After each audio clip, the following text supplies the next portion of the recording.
होगे सब पांचों, तुम्हें कोई किसी बात की चिंता नहीं है। अरे सोने दो कृष्ण, हे सखा सोने दो हमें। अरे तुम्हें चिंता नहीं है कल तुम मारे जाओगे? बोले आप क्यों इधर से उधर घूम रहे हो? बोले मुझे चिंता है। तो बोले हम क्यों करें फिर? सूर्य को दीपक दिखाने का काम कोई मूर्ख ही करेगा कि सूर्य प्रकाशमान है और छत पे चला गया दीपक दिखा रहा है सूर्य को, तो ये कोई मूर्ख होगा वही करेगा इस कार्य को। तो जब आप चिंता कर रहे हो तो मैं क्यों चिंता करूं? हमें चिंता नहीं उनकी, उन्हें चिंता हमारी है। हमारे जीवन का रक्षक सुदर्शन चक्रधारी है।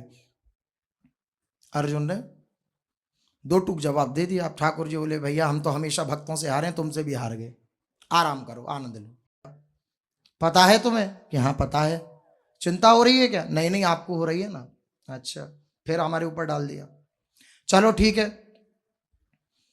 चलो भीष्म पितामह जी के शिविर पे ब्रह्म मुहूर्त का समय है, अब प्रणाम नमस्कार करके आते हैं। ठीक है, आज्ञा तो पालन करनी है। घूंघट धारण किया और अपनी पादुकाएं आदि पहन करके और द्रौपदी जी पधारी भीष्म पितामह के शिविर के प्रति। ठाकुर जी पीछे पीछे, क्या बन के?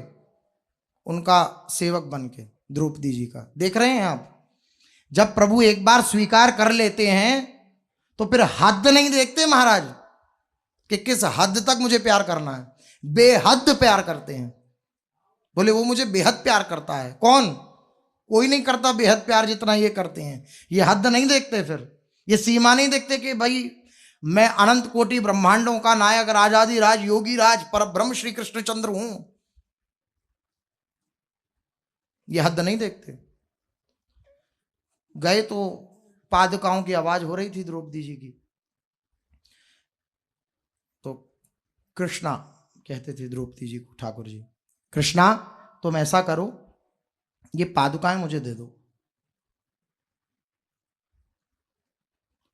आज्ञा, उतार दी। अब ठाकुर जी क्या कर रहे हैं, अपना काली कामर उतारी और उसमें लपेट ली वह पादुकाएं और रख ले। बोले जाओ अंदर भीष्म पितामह जी का आशीर्वाद लेके आओ। अब द्रौपदी जी घूंघट करके, क्योंकि बड़े हैं, तो गई अंदर और प्रणाम किया। पितामह भीष्म के चरणों में मेरा कोटि कोटि प्रणाम। तो कारण केवल इतना है कि ये टेढ़ी टांग वाला जो है ना, ये बार बार समक्ष आ जाता है, बार बार आड़े आ जाता है, वरना तो ये क्या है, इनका तो मैं तुरंत नाश कर दूं, चने की तरह भून दूं इन्हें। तो जैसे ही सुना तो उन्होंने सोचा था दुर्योधन गया है अभी, तो अपनी पत्नी को भेजा होगा कि आशीर्वाद ले आओ महाराज का। तो उन्होंने सोचा कि उसकी पत्नी है।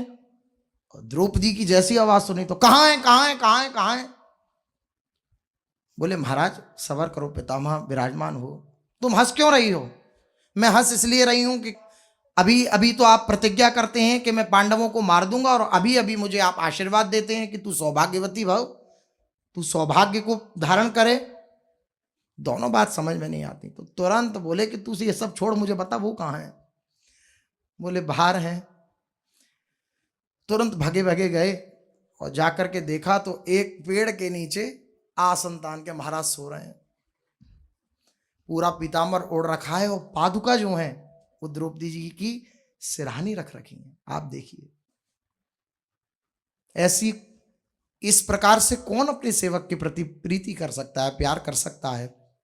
संसार के प्रति हमारा थोड़ा प्यार कम हो तब इनका प्यार समझ में आए, क्योंकि संसार के प्रति प्यार बना रहेगा तो इनका प्यार अनुभव में नहीं आएगा। ये अटूट प्यार करते हैं, अटूट समझते हैं, टूटता नहीं कभी। ऐसा बंधन है इनका प्यार कि कभी ये टूटने नहीं देते, ऐसा प्रेम। तुरंत गए भीष्म पितामह, पीताम्बर हटाया तो ठाकुर जी महाराज मुस्कुराते हुए खड़े हो गए।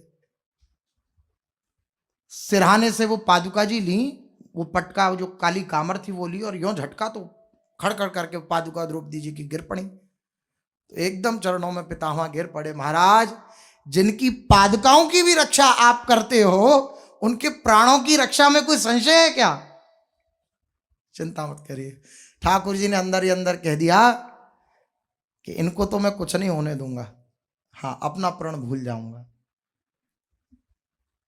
तो युद्ध हुआ, पांडवों का तो कुछ नहीं भीष्म पितामह कर पाए, लेकिन ठाकुर जी महाराज को इतना, जब बाणों का प्रहार करना प्रारंभ किया तो ठाकुर जी एकदम तिलमिला उठे और कहा, अर्जुन देख देख ये कैसे बाणों का प्रहार कर रहा है, जरा इसे संभाल तो सही। अर्जुन ने कहा, महाराज अब मेरे बस की नहीं है, ये तो अपने स्वरूप में आ गए हैं। तुरंत ठाकुर जी महाराज कूदे और रथ का पहिया उठा करके उनके प्रति भागे। तो महाराज फिर लड़ नहीं रहे हैं भीष्म पितामह, जब वह भी रथ से कूद गए और ऐसे हाथों को पसार के, महाराज इसी बात का तो इंतजार था, आओ आओ पधारो, स्वागत है आपका। वाह पटपीत की फहरान, सूरदास जी ने पद लिखा है कि भीष्म पितामह जी स्मरण कर रहे हैं, वाह पटपीत की फहरान, वह पीला फट हिलता हुआ, वह सुदर्शन चक्र आपके हाथ में, वह रथ का पहिया, और आप मेरी तरफ जो भागते हुए आ रहे हो, प्रभु एक बार उसका दर्शन करा दो। जब अंतिम समय बाणों की शैया पे हैं तब भीष्म पितामह जी ने ऐसा कहा। तो इतना प्यार करते हैं अपने जनों से, इतना प्यार करते हैं, इतना प्यार करते हैं कि उस प्यार की कोई सीमा नहीं है।